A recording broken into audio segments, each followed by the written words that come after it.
Welcome back to the channel, everybody. How are you doing today? We are going to talk about Romantasy. Now, I am not the group that really likes the Romantasy, but I watched a video the other day. I will put a link of it somewhere in this that was talking about fantasy, well, Romantasy, and is it ruining fantasy as a whole? And I actually sat there and thought, I'm like, you know what?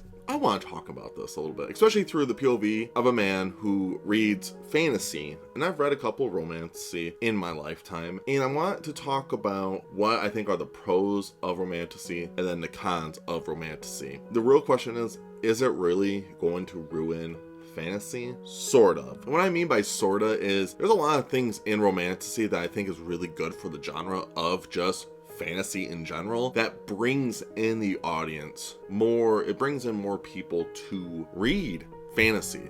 Yes, Romantasy it doesn't do the elements of the fantasy, the fantastical element as much as like a regular fantasy novel does, but it will bring readers in to want to maybe read those books. I think that's a really big positive thing. The only thing I look at when I think of Romantasy versus old school fantasy is old fantasy, traditional fantasy, is very plain for relationships and how they write like women. A lot of women are written as damsels in distress. But in Romantasy, women are usually the main characters, and then it's more of like a love triangle, horniness, and smut. That's like my biggest thing about Romantasy is it's just mostly just smut in a castle, and that's about it. When I look through a lot of people talking about Romantasy, they're always talking about, ooh, the spice. And I was like, well, what's the plot about? What else? Why is this good? And no one can really give me a good reason why these books are that good besides the spice, the smut. And I'm like, oh, well, what's fantastical about it? Tell me what the fantasy element is. Oh, well, they're in a castle and there's like elves and stuff, but they like bang. So I'm like, oh, okay, so you kind of have elves, which is cool. What's the lore about the elves? What about the elves? What's the culture of it? And they can never give you that. Instead, it's just about the spice. And I think that's like a big problem with a lot of people who like to read fantasy, is it strips away like the fantastical element. It's basically just 50 Shades of Grey, but in Middle Earth, which is kind of weird to think about. And that's how I look at it. But I think a lot of people also complain about traditional fantasy is boring. Characters are not as good. The women are not very good in it. And it's all just about world building. And that is true before the early 2000s, I would argue. I think traditional fantasy was written a lot like that because a lot of the books were inspired from Lord of the Rings, and that's how Lord of the Rings was. There's a lot of world building in Lord of the Rings. Now, in the books of Lord of the Rings, the characters themselves, not all of them are fleshed out. Not all of them are perfect. You have a small cast that a lot of people like. Like, arguably the best character in the whole entire book series is Frodo. But if you compare it to the movies, people will tell you, oh, Aragorn's the best. Oh, Gandalf's the best. And that's fine. Now, I'm a huge fan of Lord of the Rings, but I can also look at parts of it where I'm like, well, it's hard to get back on characters when there's not much characters to see, if that makes any sense.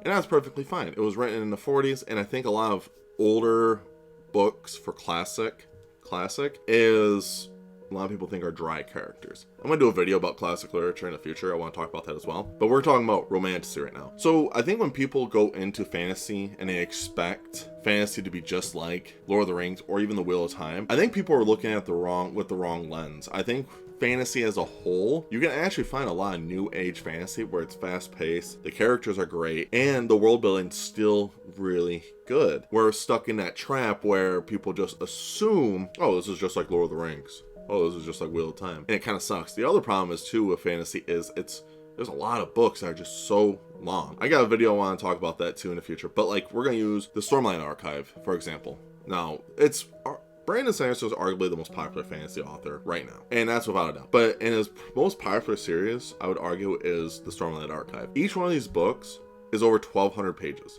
Behemoths. You can literally knock people out with this. You can build a house with these things because the bricks are so crazy. Reading, it takes so much to read these books. You have to really like the characters. I think Brandon Sanderson does a pretty good job at writing these characters. The world building itself, Brandon Sanderson's really good at world building and doing magic systems. So when you get all these elements, you actually can really live in this world. Problem is, you have to wait 3 years for the next book to come out, and then you have to be like, oh, I don't remember anything that happened. So either A, you have to reread it, or thank the YouTube community to do like giant reviews of it, which is always good as well. But when you do Romantasy, you have shorter books, bigger series. Like one of the most popular ones is Fourth Wing. I read Fourth Wing earlier this year, I think. I don't remember actually. I'm pretty sure I read Fourth Wing earlier this year. And I had to understand what was the hype with it.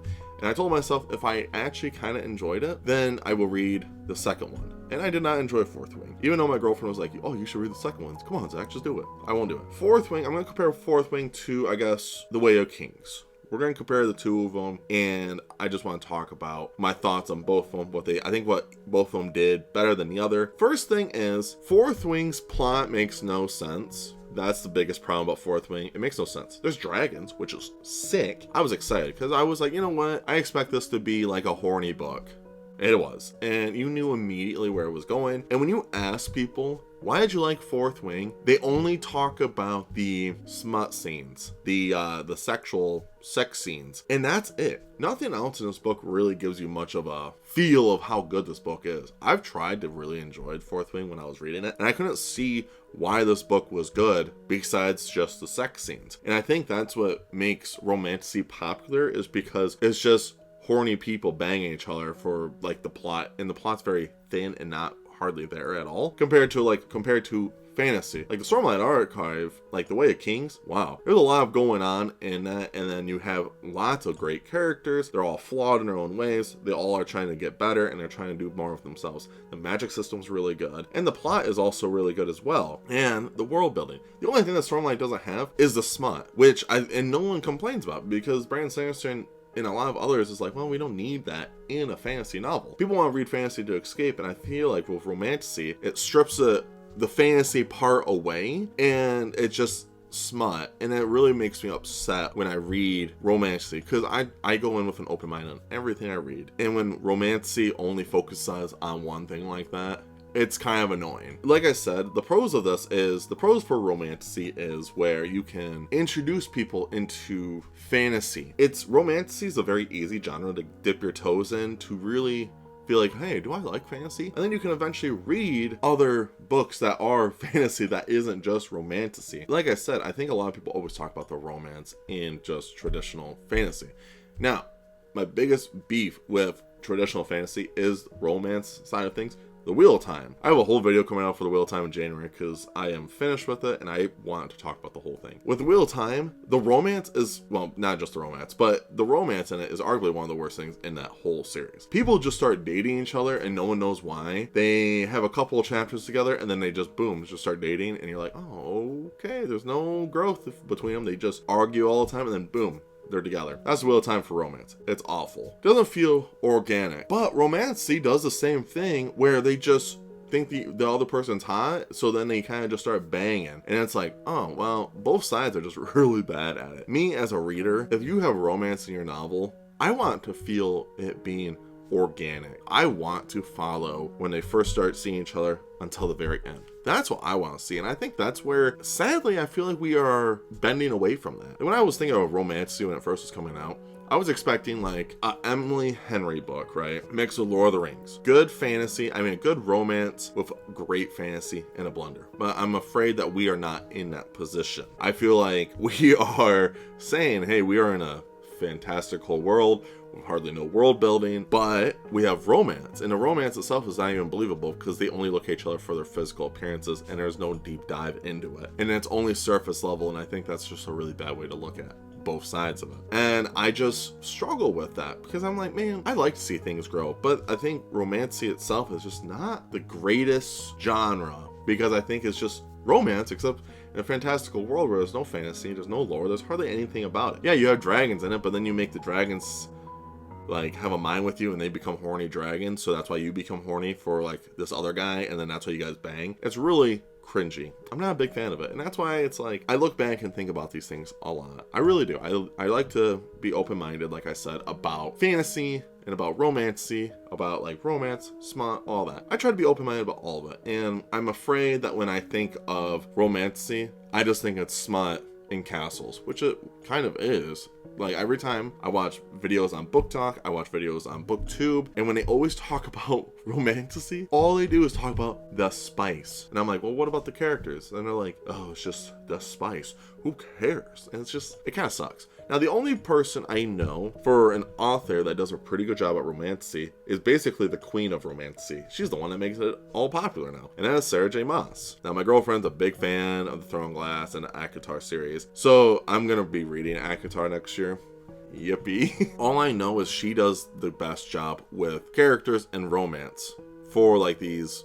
Like, it makes sense for the romance for these characters. Do I know that for sure? I have no idea. I haven't read any of them. I'm not allowed to read the Throne of Glass series because my girlfriend is afraid I'll be mean about it. So I gotta read ACOTAR instead. We'll see how that goes. In general, though, I feel like there's elements of Romantasy that is so good for the fantasy genre, but it's done in such a bad way where it just doesn't produce anything that I want to see in fantasy. I think fantasy is very important for portraying romances. I think romance in fantasy needs to be better. And I think the non-romantasy books actually are doing a better job at portraying romance. Are they doing the smut stuff? Are they banging every other page? No. Is it super detailed of them when they are banging? No. It's more of the close the door, move on. Because that's not like the main focus of the story. And I get it. Romantasy, that's like the main plot, I thought, but it still takes away the point of the fantastical world. And I think for Romantasy, people are just writing, oh, this is the world of origami where there's dragons and elves, but we're gonna bang. That's the whole time, and they don't really go deep into it. And that's why I bring up like Fourth Wing. Fourth Wing might be the best example of it because the lore of Fourth Wing makes no sense. The plot of Fourth Wing makes no sense. Granted, I haven't read Sarah J. Maas until next year. I'll be reading that, so maybe my opinion will change a little bit of Romantasy. But why should I pick the best Romantasy book versus and just say, oh, see, this is how they all are?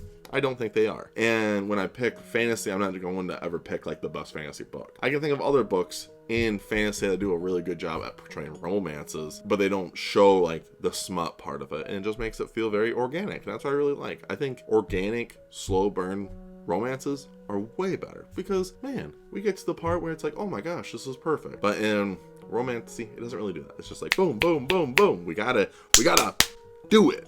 So it's just really upsets me when I think of that kind of stuff. If you guys made it to the end of the video, I do appreciate it. Let me know down below what you guys think about Romantasy. Is Romantasy going to ruin fantasy, or am I just delusional and have no idea what I'm talking about? If you guys agree with what I say, that'd be awesome. Let me know down below. And if you guys disagree with what I say, of course, let me know down below as well. I would like to know both sides, because I feel like this is a growing thing in fantasy where a lot of people believe epic fantasy is dying. Fantasy is dying. And then you have people who are like, fantasy's not dead, it's just evolving, which I do agree. I think fantasy itself is evolving. Traditional fantasy is evolving into better stuff. And I want to do more of a deep dive video of that in the future as well. But of course, make sure you guys stay safe, stay humble, and tell someone you love them. I'll see you guys in the next video. See ya.